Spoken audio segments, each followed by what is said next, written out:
Hello बच्चों, let's say a given question. The question says a star which appears blue will be.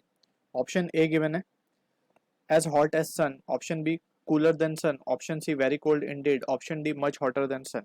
So इसमें एक चीज हमें यहाँ पे समझनी होगी as a key concept. The concept is that कि hotness जो है वो define होगी basically hottest star or we can say hotter star rather. Hotter star will have higher frequency or we can say lower wavelength.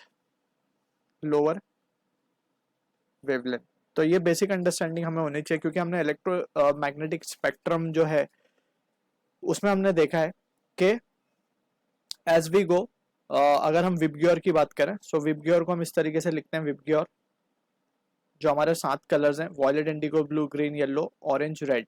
सो इस तरफ जब हम जाते हैं तो वेवलेंथ इंक्रीज होती है, वेवलेंथ बढ़ती है and frequency decreases, right. But in the spectrum ये रिवर्स ऑर्डर में अरेंज्ड है, राइट।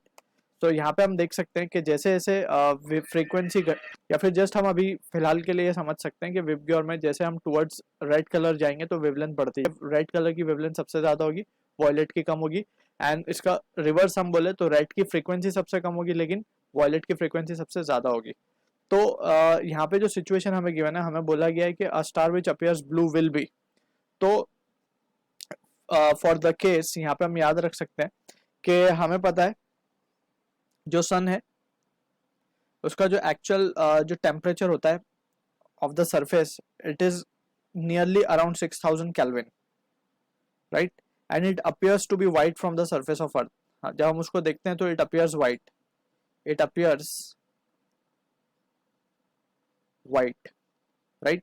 अब हम अगर बात करें स्टार की, the hotter star the further up the spectrum we can और you it will be.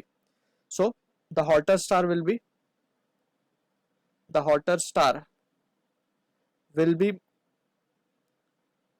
more towards blue color क्योंकि उसकी फ्रीक्वेंसी बहुत ज्यादा होगी टुवर्ड्स ब्लू कलर। ये चीज हम प्रूफ भी करेंगे in higher class when we will study Wien's displacement law. According to that law जो वेवलेंथ होती है वो इनवर्सली प्रोपोर्शनल होती है टेम्परेचर को, ठीक है ना। जितना ज्यादा टेम्परेचर होगा उतनी कम वेवलेंथ होगी, तो यहाँ से भी वो चीज को हम जस्टिफाई कर सकते हैं, but that we will be studying in higher classes. यहाँ पे जस्ट हम ये याद रखेंगे the hotter star will be more towards blue colour. तो यहाँ पे हम लिख सकते हैं a star appears blue,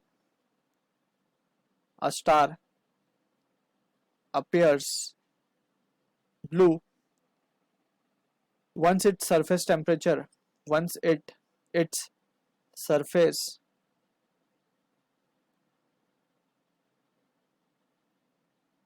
temperature gets above 10,000 Kelvin, gets above 10,000 Kelvin.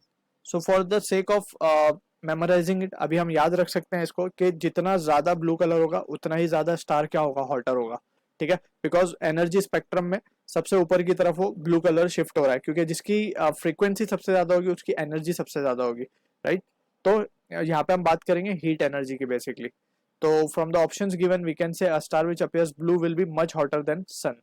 तो यहाँ से देख सकते हैं सन का तो एवरेज टेम्परेचर हमने लिया 6000 केल्विन, तो यहाँ पे ये 10,000 केल्विन है यानी कि बहुत ज्यादा गर्म है। So option D will be the answer. I hope you understood the solution. All